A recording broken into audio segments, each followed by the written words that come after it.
We now nearly have our first super typhoon of the 2024 season. Now, I say nearly, and earlier we did have an update from JDWC. The bulletin was labeled super, but they have since corrected that. But it is expected in the near future, as we continue to see rapid strengthening, for this to become a super typhoon with those winds upwards of 130 knots. You can see an ADT, that's an advanced Dvorak analysis, that the pressure on the storm system continues to drop. We continue to see that rapid and strengthening as it moves off towards the north. And let's actually just zoom right in on that eye wall. You can just see that continue to wrap up here as it nears the island of Yonaguni in Ishigaki-jima into southwestern Japan, and eventually coming on shore into northern Taiwan. Only 2 storm systems have ever made landfall as a Category 4 equivalent in northern Taiwan. The main reason?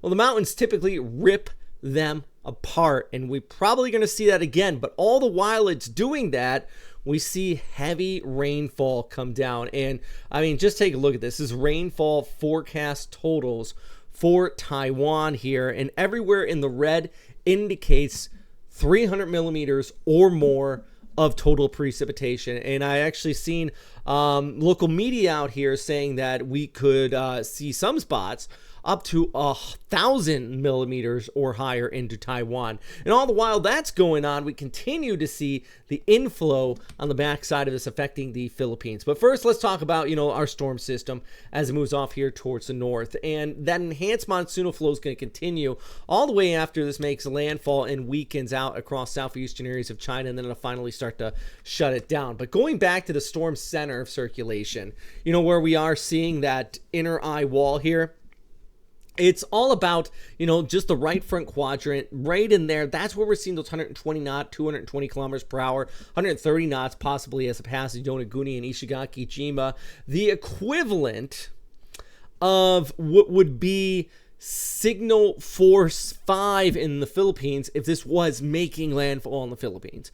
Macau, signal force 10, red typhoon alert in China. Marianas, of course, a hurricane watch, but this be about Cat 3 to Cat 4 in your neck of the woods if it was passing over Guam.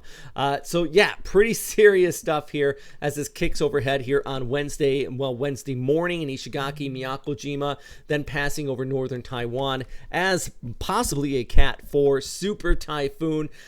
Damaging winds, of course, but it's all about the heavy rainfall out here. I mean, crazy amount of precipitation. Plus those winds, by the way, in Yonaguni, Ishigaki, those islands are built for this type of storm. They're absolutely built for it, but K-cars, and if you head outside, that's not built for it. So that's where you see often the most damage and injuries is people are getting their fingers stuck in doors, things like that, doors slamming, or just flying debris if people venture outside in those specific areas. I'm more worried about flooding and mudslides, though, for our friends into Taiwan, especially the mountains out here on the east and west coast as this wraps around. As I mentioned earlier, that area in red indicates upwards of 300 millimeters of total precipitation. So, of course, flooding, mudslides, but also power outages, which also we have been seeing in the Philippines too. I mean, we have been getting these reports of this inflow with flooding across parts of Mindanao, Visayas.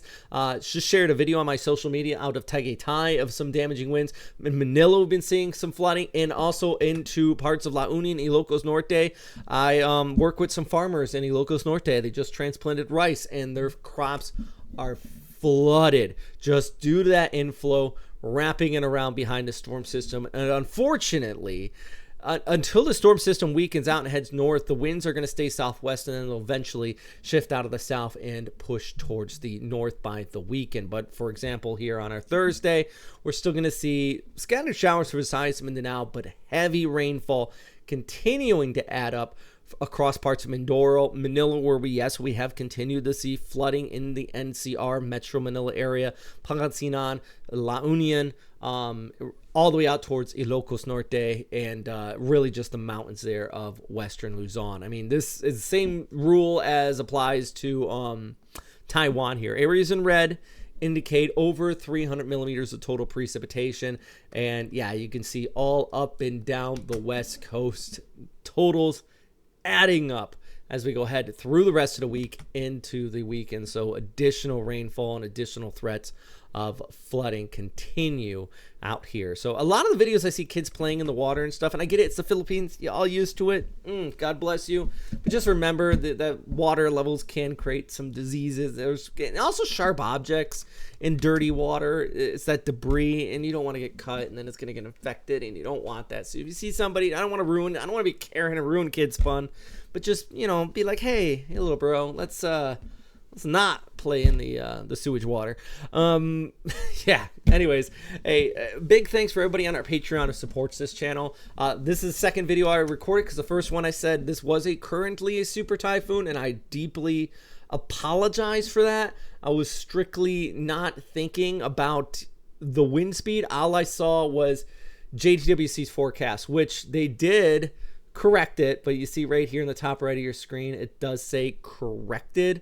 Because they did label this a Super Typhoon. I don't know what was going on there, so I jumped on this and I was like, whoa, Super Typhoon, let's go. You know what reality is? It will be in a few hours. The way this is deepening and they already have that forecast up for 130 knots, we'll have a Super Typhoon. So yeah, semantics, nomenclature at this point. It's a damaging storm system. It's going to cause some problems. So if you are ahead of this, make sure you stay safe, take it seriously, and also if you're still impacted by that monsoonal inflow, make sure you be smart out here. As always, thanks for watching.